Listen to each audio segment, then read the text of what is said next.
Bonjour à tous, j'espère que vous allez bien. On se retrouve aujourd'hui dans une nouvelle vidéo pas à carte. Et pour ce pas à carte, j'ai décidé une nouvelle fois d'utiliser mes aquarelles. Donc là, les aquarelles qu'on peut voir à l'écran, ce sont les aquarelles que j'ai eues dans mes différents calendriers de l'Avent de la boutique Le Pigmentarium. Donc là, pour information, il y en a environ 4. Sur la vidéo, tous les godets d'aquarelles qu'on peut voir à l'écran, ça équivaut à environ 4 calendriers de l'Avent. Franchement, j'adore. Mais vraiment, j'adore ces aquarelles-là. Elles sont de très bonne qualité, elles sont artisanales, elles sont françaises, donc j'adore forcément. Et en plus, la qualité est là. La qualité est au rendez-vous. Donc pour revenir à ma carte, il y a quelques temps, j'ai vu un réel sur Instagram d'une aquarelliste qui faisait ce type de carte-là où elle faisait un arc-en-ciel et elle faisait du lettering pour mettre le petit mot en dessous. Et je me suis dit un jour ou l'autre je vais tester parce que vraiment ça me plaît bien, j'aime bien le principe, donc c'est chose faite. C'est ce que j'ai tenté dans cette carte là, mais je voulais pas juste faire l'arc-en-ciel et le lettering juste en dessous, déjà parce qu'en termes de lettering c'est pas trop ma tasse de thé, c'est pas trop mon truc, et en plus de ça je voulais forcément ajouter une petite touche de scrap, donc c'est chose faite.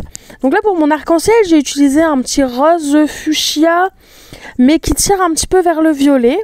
J'ai utilisé un bleu basique. Il n'est pas bleu nuit, mais il n'est pas bleu ciel non plus, donc bleu basique.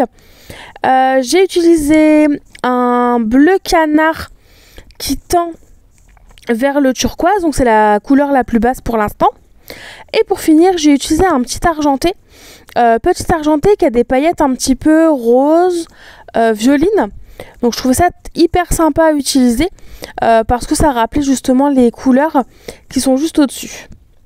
Une fois mes couleurs déjà apposées, je voulais ajouter des petites touches de noir. Donc c'est ce que je vais faire. Pour ça, je vais utiliser des feutres marqueurs micron que j'aime vraiment beaucoup, qui sont en plus waterproof. Donc au moins ça permet vraiment de... tout simplement de pouvoir après refaire des petites gouttelettes, faire un petit peu de patouille. Je sais qu'ils vont pas bouger ces marqueurs là, donc ça c'est juste génial. Et j'ai aussi ajouté des petites touches d'argenté grâce à mon Sharpie métallique. Vraiment, si vous hésitez à investir dans des petits marqueurs pour faire des contours noirs, ce genre de choses, je vous conseille les microns ou alors les Sharpie, parce que même chez Sharpie vous avez du noir. Je vous les conseille vivement parce qu'ils sont de très bonne qualité et pour rien au monde je changerai ces marqueurs là. Et comme vous pouvez le voir, mon petit compas a très bien fonctionné, ça s'est fait assez facilement, c'était sympa. Je dirais pas que c'est la carte que je préfère, mais c'est une carte malgré tout qui change de ce que je peux faire habituellement, qui permet de tester de nouvelles choses, et rien que pour ça j'aime vraiment beaucoup ma petite carte. Ensuite, alors je voulais pas juste faire un arc-en-ciel basique. J'ai voulu ajouter des petits feuillages, des petits dessins, histoire d'ajouter une petite touche différente. Donc sur les traits noirs que j'ai pu faire, j'ajoute des petits feuillages que je suis venue dessiner à la main. Ensuite, vous allez voir, je vais ajouter des petites touches de noir, je vais faire des petites croix dans certaines couleurs et des petits pois argentés quand même pour faire ressortir la couleur argentée sur cette carte.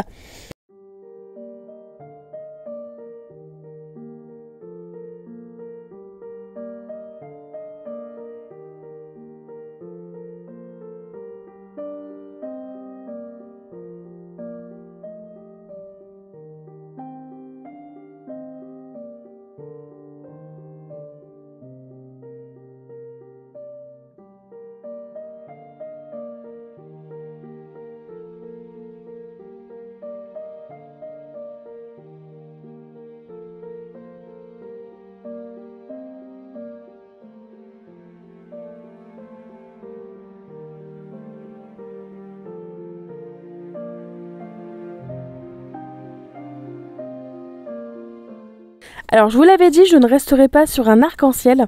J'avais envie d'ajouter une petite touche de scrap. Donc pour ça, j'ai utilisé la planche de tampon Rêve Blanc de chez Shoe Flower.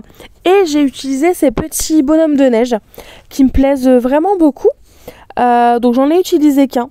J'ai aussi ajouté un petit sapin, des petits feuillages. Et je fais une petite colorisation assez simple avec mes aquarelles. Histoire d'ajouter une petite touche assez sympa. Donc là pour le bonhomme de neige, la neige elle est blanche, donc forcément j'ajoute juste des parts d'ombre en fait sur ce bonhomme de neige, et pour ça j'utilise une couleur gris. En fait, enfin même pas. En réalité c'est la couleur noire, mais que je suis venue diluer au maximum avec un peu d'eau, justement pour faire une teinte un peu grisonnante. Et ensuite pour mon petit sapin et les feuillages, je vais jouer avec des tons de vert. De toutes les enfin pas de toutes les couleurs, mais avec des verts foncés, des verts nacrés, des verts un peu plus fluo, justement pour ajouter pas mal de petites textures au sapin et au feuillage.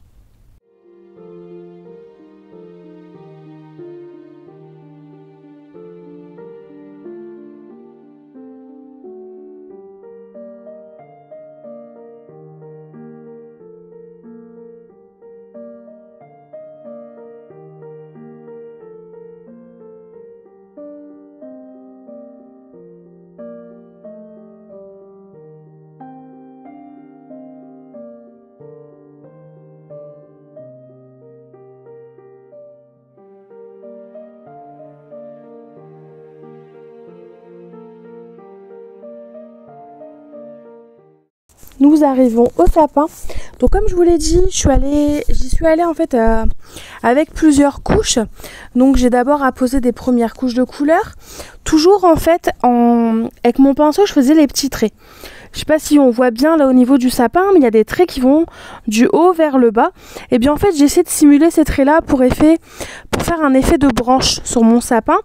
Et je séchais à chaque fois entre deux pour multiplier le nombre de couches sur le sapin et faire un effet un petit peu un peu plus réaliste. Enfin je sais même pas si c'est réaliste, mais en tout cas un effet où il y a plusieurs couches, où il y a des effets d'ombre et il y a des branches qui sont un petit peu plus foncées que d'autres.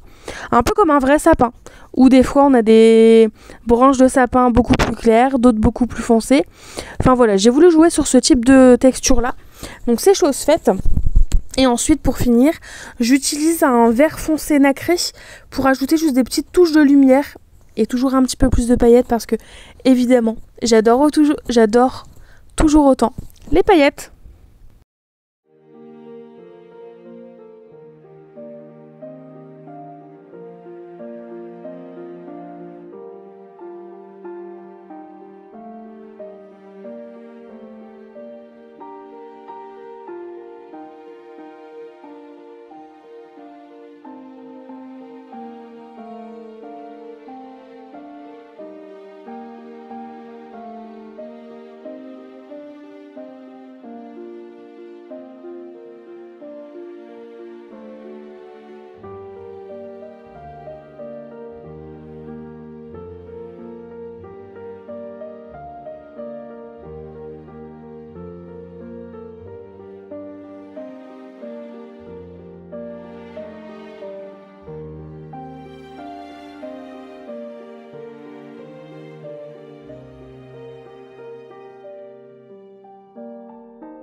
nous arrivons à la fin de cette vidéo.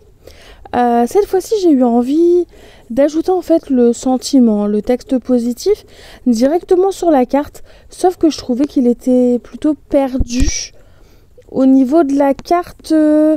Enfin, c'était pas souvent le sentiment, j'aime bien le mettre quand même en avant, que ce soit ce qu'on voit peut-être en premier avant d'aller regarder les petits détails de la carte. Et là je trouvais qu'il était perdu, noyé sous les embellissements. Donc c'est pour ça que finalement je l'ai retamponné sur une feuille de papier blanc et que je suis venue le monter au format un peu étiquette avec un petit pourtour noir. Enfin en tout cas ça me convenait plus comme ça. Je l'avoue, c'est une carte assez chargée. Il y en a un peu de partout, mais malgré tout elle me plaît vraiment beaucoup. Et je trouve que ça change des cartes hivernales un peu plus basiques qu'on peut voir, telles que la carte que j'ai fait précédemment. En tout cas, j'ai vraiment hâte de savoir ce que vous en pensez, si cette carte-là vous a plu ou pas. Et en attendant une nouvelle vidéo, je vous fais tout simplement de gros bisous et je vous dis à très vite. Bye!